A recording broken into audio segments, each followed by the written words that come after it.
Hi, my name is Paul Grubbs, and today I'll be presenting my talk, Hunting Invisible Salamanders, Cryptographic Insecurity with Attacker-Controlled Keys. Before I start, let me tell you a little bit about myself. For another month or so, I'll be a PhD student in computer science at Cornell's New York City campus. After that, I'll be joining NYU for a year-long postdoc, and next fall, I'll be joining the University of Michigan as an assistant professor of computer science. My research is in applied cryptography. I do some work on the security of outsourced encrypted databases and storage, but the work I'll be talking about today is all about the security of a core cryptographic primitive called authenticated encryption. Specifically, I'll be talking about the ways in which the security of authenticated encryption can fail when it's used in new settings. This talk will probably be most interesting to people whose day-to-day work involves designing, implementing, and applying cryptography. But all security practitioners will be able to follow along and take away some interesting new knowledge about cryptography. I'll also be delving into a few mathematical details during my talk, but I'll mark these slides with this symbol to let you know that it's okay if you don't understand everything, and at the end I'll give a high-level summary of the takeaways of those slides. So as I said before, my talk is all about authenticated encryption, or AE for short. AE is probably, along with key exchange and signatures, one of the most widely used cryptographic primitives on the internet. The way AE is often used is for two parties who want to communicate securely to first agree on a random symmetric key, perhaps pre-distributing it or establishing it via key exchange, and then encrypting all their traffic, for example, their cat pictures, with an AE scheme like Galois counter mode or Cha-Cha-20 Poly 1305. This basic blueprint is the core of a huge number of security protocols on the internet like TLS, IPsec, SSH, and others that protect end users, sensitive business data, and financial transactions every day. Decades of research in cryptography has given us ways to prove formally that as long as this key that the two parties share is random enough and hidden from the attacker, using authenticated encryption hides the contents of the traffic and prevents an adversary from modifying the contents. AE, though, is increasingly used in settings that don't look like this one I just described. For example, in some threat models, it makes sense for the attacker to be able to choose the key used for authenticated encryption. Examples of this include password-authenticated key exchange, password-based encryption, encrypted messaging for groups, and content moderation or abuse reporting for encrypted messaging.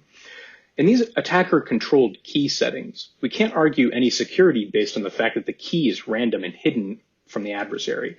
After all, the adversary chose it. So we're left with a bunch of important questions like, what security properties does AE need to have in the face of such an attack? What properties might we expect it to have? And do modern widely used authenticated encryption schemes have the properties we expect? My talk, based on these research papers here at the bottom, will seek to answer these questions. First, I'll describe our attacker-controlled key setting in more detail, convince you it's not just something I made up by giving a few examples, and explain the committing security property AE should have here. Next, I'll show that most modern authenticated encryption schemes are not committing. I'll explain the GCM algorithm briefly, walk through the process of creating a GCM ciphertext that decrypts under two different attacker-controlled keys. And finally, I'll show how to use polynomial interpolation to go from 2 to hundreds of thousands of keys with GCM. And then after that, I'll give some attacks resulting from non-committing authenticated encryption. I'll describe how in multi-receiver encryption, you can send different messages to different people when encryption is not committing. And then we'll meet the original invisible salamander in an attack on Facebook's message ranking protocol. And finally, I'll describe partitioning oracles, which recover low or medium entropy cryptographic keys via adaptive chosen ciphertext attacks. But we'll start with explaining the setting in a little bit more detail and explaining committing security. So first I'll say a little bit more about the setting that we started the talk with and then contrast it to the attacker-controlled keys setting. In secure transport settings, the encryption key here is unknown to the adversary and has lots of randomness. The kinds of things an attacker can try to do in this setting is to learn something about the message or to change the output of decryption to cause the decryption to output something other than what the encryptor put into the encryption algorithm. In contrast, neither of these goals really make sense when the attacker controls the key. The adversary already knows the message that it's using for encryption, so nothing is hidden from the adversary. And the adversary can try to make decryption output whatever it wants because it chooses the input. So what might an attacker want to do in this attack setting? So it really depends on whether or not the adversary already knows the key used for decryption as well as encryption. If the adversary doesn't control the key used in decryption, one thing it could try to do is to learn information about the key itself. The classical example of this is a brute force attack on, for example, password-based authenticated encryption. If the receiver is decrypting ciphertext using a key that's easy to guess, and the receiver somehow lets the sender know whether decryption succeeded with its key, an attacker can try to encrypt a message with every possible password in popularity order and send them to the receiver. If the keys don't match, decryption will fail and the receiver will say, I can't decrypt this. But if the keys match, decryption will succeed and the attacker will know the receiver's password. An attack like this is always possible in any protocol, but in settings like TLS and in other transport protocols, the key is random enough to make an online brute force attack like this infeasible. So key recovery attacks like this are usually only a problem when the key used for authenticated encryption is a password or a short PIN, or if some key bits are leaked via side channel. So even if the sender and the receiver share a key, attacker-controlled keys can still be a problem. Take, for example, a setting where two parties are, say, trying to embezzle money and communicating AE encrypted traffic that contains fraudulent records, like evidence of their crimes. If the encrypted traffic has been stored for audit purposes, and the auditor needs to decrypt to check what they've been doing, the attackers could try to give a different key than the one they've been using. So here their goal is not to learn something about what the decryptor is using or what the auditor will see in decryption. It's rather to ensure that the auditor recovers something from decryption other than the fraudulent records that they've been communicating. So now that we understand the setting and have some examples, I'll explain what this committing security property is. To explain this, I like to use a very simple physical intuition of authenticated encryption as a lockbox. We can take AE and like a lockbox, we can put a message inside of a box, close it and lock it up and give it to an adversary. And like a physical lockbox, AE should hide the contents of what's inside, confidentiality, and prevent someone with that box from changing what's inside, so integrity. Another property that a physical lockbox has is more similar to committing security for AE, which is that when you try to unlock the box, no matter what key you use, you either fail to open it or you open it and you see what the person who locked the box put in there. This guarantee is a meaningful one in our attacker-controlled key setting because it restricts what the encryptor can do when they lock the box. So this is, in put simply, the committing security guarantee that AE needs. And if AE didn't have this, it might be able to create, an attacker rather, might be able to create lockboxes that had different things in them depending on which key was used to unlock them, which defies our physical lockbox intuition. For example, an adversary could craft a single AE ciphertext that had, in addition to this real cat picture decryption from before, a second decryption with a different key to the salamander, the invisible salamander of the title.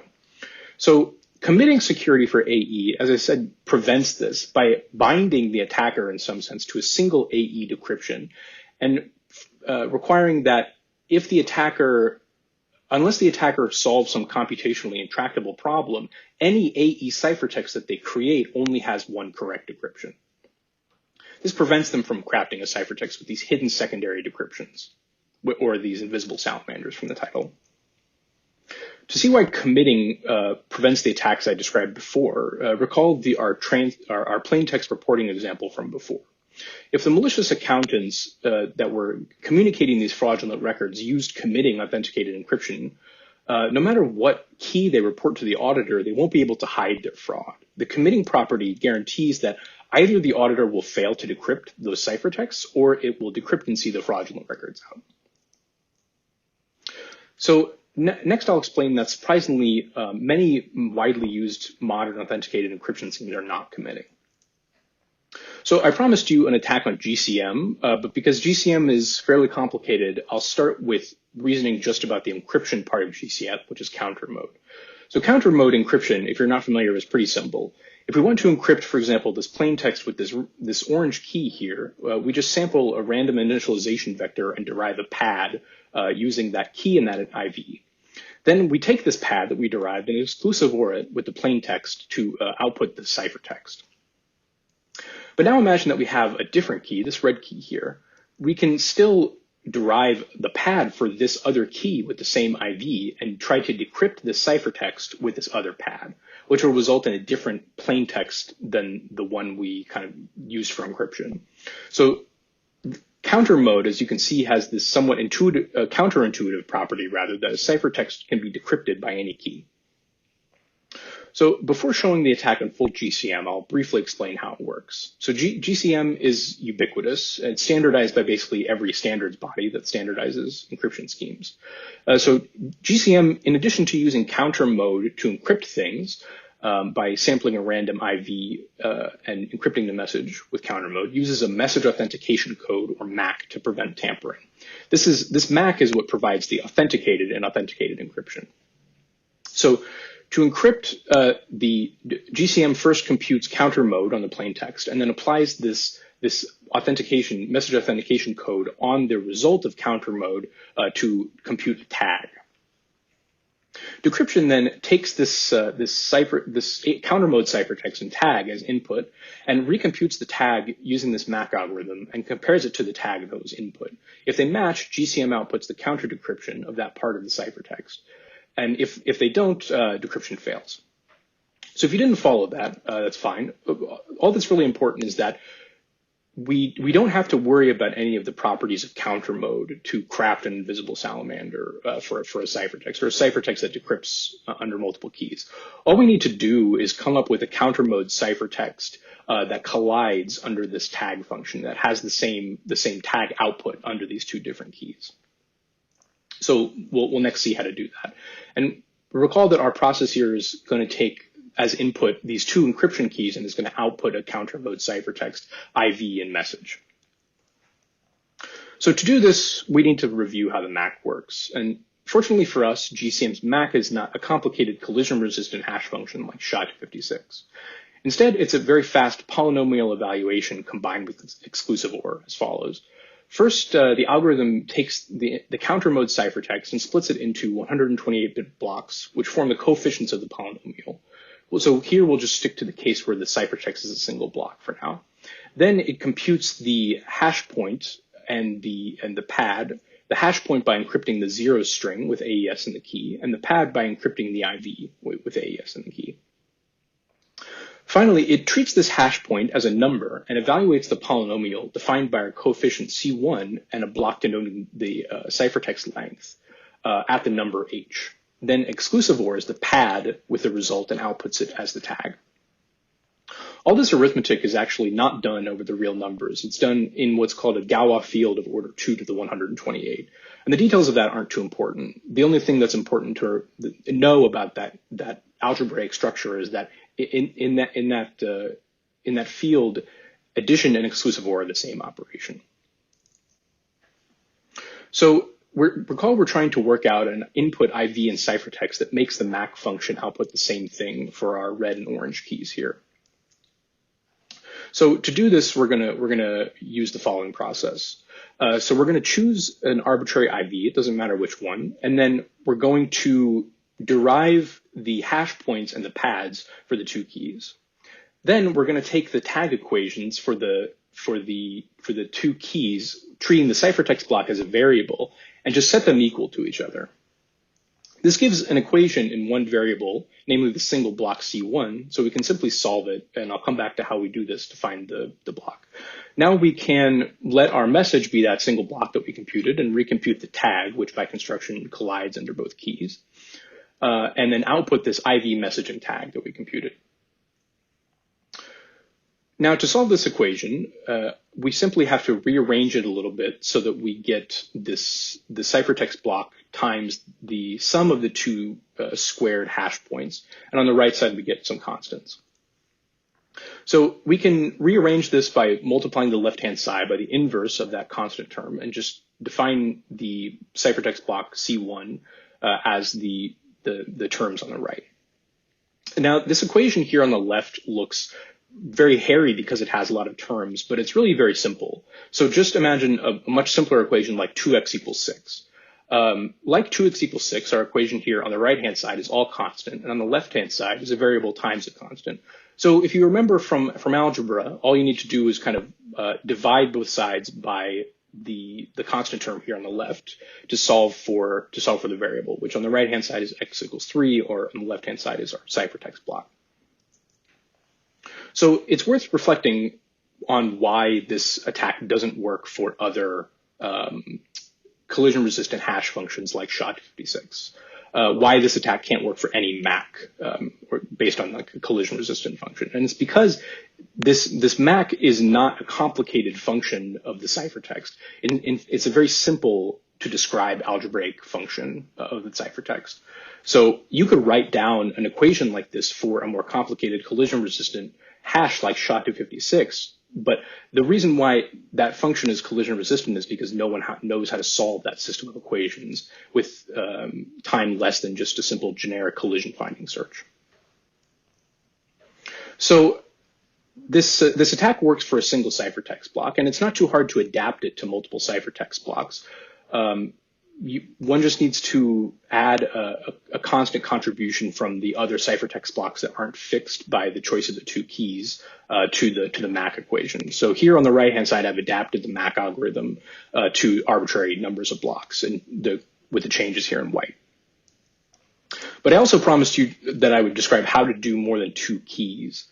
And you can do this by observing that this simple one equation problem for one block that we had before is a very simple instance of linear algebra, or it has to do with solving systems of linear equations. So we can recast the question of constructing a GCM collision to a single matrix vector equation, where there's an equation for each key that we want to collide on, and as many variables as there are ciphertext blocks in the desired ciphertext. So we know from linear algebra that as long as there are more ciphertext blocks than keys, this system can be solved. Where here on the left-hand side, this matrix is basically the exponentiation of each of the hash points for each of the keys. And this equation, as long as the number of variables is more than the number of constraints, can be solved in quadratic time in the number of keys. So finally, this basic template for colliding on multiple keys applies to other authenticated encryption schemes with polynomial MACs. So for example, schemes that use poly 1305 that can be found in libsodium and NACL can be attacked like this, and GCM SIV as well. But for technical reasons, I won't go into. Scaling these attacks up to many keys is more complicated than with plain GCM, but it can be done. So here we're at the end of the heavy math stuff. So if my dulcet tones have put you to sleep, it's time to wake up to get the summary. First, widely used authenticated encryption schemes like GCM are not committing, though importantly, this doesn't invalidate their use in settings where attacker-controlled keys aren't a problem. It's very simple to craft ciphertext with invisible salamanders or secondary hidden decryptions. And finally, using linear algebra, it's not too hard to produce a single ciphertext with hundreds of thousands of correct decryptions, or even more. For example, my colleague generated a GCM ciphertext that decrypts correctly under over 131,000 different keys. Finally, I'll give you some attacks that result from incorrect use of non-committing authenticated encryption in attacker-controlled key settings. So the first, I'll start with the simplest one, which has to do with group messaging. In group messaging, a single sender sends a message to a group of recipients instead of just one receiver. Naturally, the sender will use AE to encrypt the message. And they'll do so with a key that's shared pairwise with each recipient, perhaps done using a public key encryption of the key in the ciphertext itself. And importantly, we're going to assume a setup where there's only one AE encryption sent to all users, fanned out by the server. So once the keys are shared pairwise, the sender can send a single ciphertext to the server that fans it out to each recipient who just got a key. So this basic pattern of fanning out these single ciphertexts after pairwise sharing keys is pretty common in group messaging and is used by WhatsApp and Keybase and a few others. So the attack here is pretty simple. If the sender is malicious, it can simply share different keys with different recipients and then send a ciphertext with an invisible salamander in it, forcing different receivers to see different decryptions. This attack is a nice demonstration of what unintuitive things can happen when encryption is not committing. But as far as I know, it's only theoretical, and it's not clear that these protocols that use this pattern are vulnerable. Although if you want to do some homework, you could go look at these protocols yourself, and if you find a vulnerability like this and email me, I'll give you a gold star. So attacks like this have been demonstrated in some protocols, although many of the details are different in a way I'll explain before. So an attack similar to this one that's been demonstrated is on an abuse reporting system for encrypted messaging. So just to give you some background on abuse reporting, this is a problem that's faced by all people who run platforms that provide end-to-end encryption, where if a sender is malicious and sends something abusive to a receiver, encryption makes it hard to report that message to the platform. Because if the platform doesn't ask for additional verification that the reports are genuine, then a malicious receiver could themselves report whatever they want and abuse the abuse reporting system. So what is needed here in this abuse reporting for encrypted messaging setting is some kind of secure reporting protocol for the contents of an encrypted message. And Facebook were the first to notice the need for this in applications, and they developed an ad hoc protocol for cryptographically proving the contents of a message called message franking. And the attack will break this message franking protocol. And basically, the attack works because Facebook used non-committing encryption for part of their protocol, which meant that an attacker, a malicious sender to be precise, can choose the keys and craft a ciphertext that lets them evade abuse reporting. So let's take a look briefly at the message franking protocol. Note that for time reasons, this isn't the exact protocol. It's actually a vastly simplified version, but this protocol has the same problem as the real one, and I invite you to look at my academic papers on this subject or Facebook's white paper if you have questions about the real protocol. So first, the protocol encrypts the plaintext with a sender chosen per message key, and then the sender sends this ciphertext to Facebook. Facebook stores a copy of it and then forwards the ciphertext onto the receiver, who decrypts it with that key. When the receiver judges the content that they've decrypted to be abusive, they send the keys for all recent messages to Facebook. And Facebook decrypts those ciphertexts that it's stored and deduplicates their contents and places them into an abuse report that a human can see. Thus, if we send a single ciphertext twice under two different keys, because the keys are sender chosen, we might imagine that we can use a ciphertext with an invisible salamander to kind of send a message that Facebook won't see because of this deduplication. And so this is exactly what we're going to do. More specifically, we're going to craft a ciphertext with an invisible salamander that's some abusive image that we want to send, and another decryption to an innocuous image. Then the attacker, the malicious sender, will send this ciphertext twice with two different keys to the receiver. The receiver will decrypt the ciphertext under both keys, and thus see the abusive image and the innocuous one. But then when the receiver reports that conversation to Facebook, the deduplication will ensure that despite both decryptions being decrypted by Facebook, the human moderator will only actually see one of those decryptions, namely the innocuous one. So this protocol allows the sender to evade abuse reporting. But I told you that to do this, the sender has to craft a GCM ciphertext that decrypts to two different valid images. And before, I didn't actually tell you how to do that. In fact, without additional work, the invisible salamanders crafted using the method I described before won't have any particular structure at all. They'll just be kind of random junk bits. So to give Facebook a proof of concept, we actually crafted a single GCM ciphertext where both decryptions are valid images. Namely, this bitmap of a kitten and this JPEG of a salamander that we've been using throughout this talk. And I actually did import the decryptions of that single ciphertext into this PowerPoint, so these are the real images. Doing this collision was tricky because in addition to crafting the tag to be colliding, we need to have the right bytes at certain offsets of these files. For example, the initial 2 bytes of the file need to be the correct magic bytes for the image files, respectively the JPEG and the bitmap magic bytes. And then the 3rd and 4th bytes in the JPEG need to be a comment character, and in the bitmap need to be the length. And then the 5th and 6th bytes in the JPEG need to be a comment length, and in the bitmap they need to be the 2 0 bytes. So what we ended up doing is colliding the GCM keystream of the first 4 bytes and then allowing the comment length to vary randomly based on the decryption of those bitmap bytes under the JPEG keystream, the counter mode keystream. Then because whatever is at the suffix of this bitmap file will be ignored by the bitmap parser as long as the length is correct, we can construct the rest of the ciphertext very simply by starting with the bitmap ciphertext and then putting some padding and then ending with the JPEG ciphertext, ensuring that the JPEG ends with the correct FFD9 byte indicator.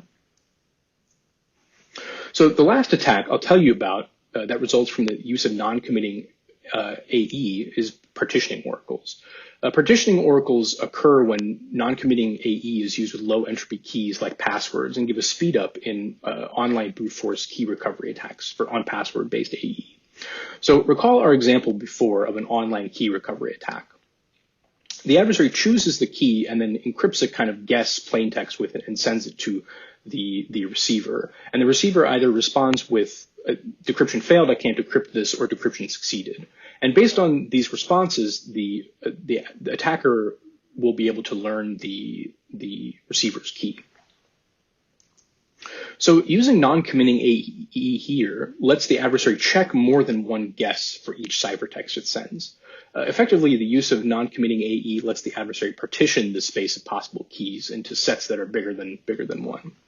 So there's nothing actually special about these 2 guesses here, the fact that this sender has sent a ciphertext that decrypts under both these keys. It could be more than 2 keys. It could even be the ciphertext that my colleague crafted that has 131,000 correct decryptions. If the adversary sent a ciphertext like this, they'd be able to check more than 131,000 password guesses with a single ciphertext. In fact, if there are no restrictions on the length of the ciphertext, the adversary can actually get an exponential improvement in the number of guesses required for key recovery by using a partitioning oracle, by using binary search. For example, if there are 1 million possible passwords that could be the receiver's key over here, a naive brute force attack needs to send 1 million ciphertexts to guess the key in the worst case, but a partitioning oracle only needs to send 20 ciphertexts, or the log base 2 of 1 million passwords, by using binary search.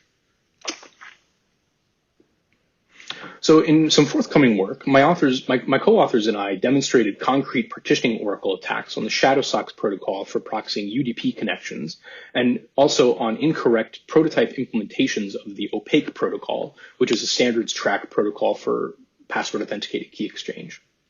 We also found latent latent partitioning oracle vulnerabilities elsewhere.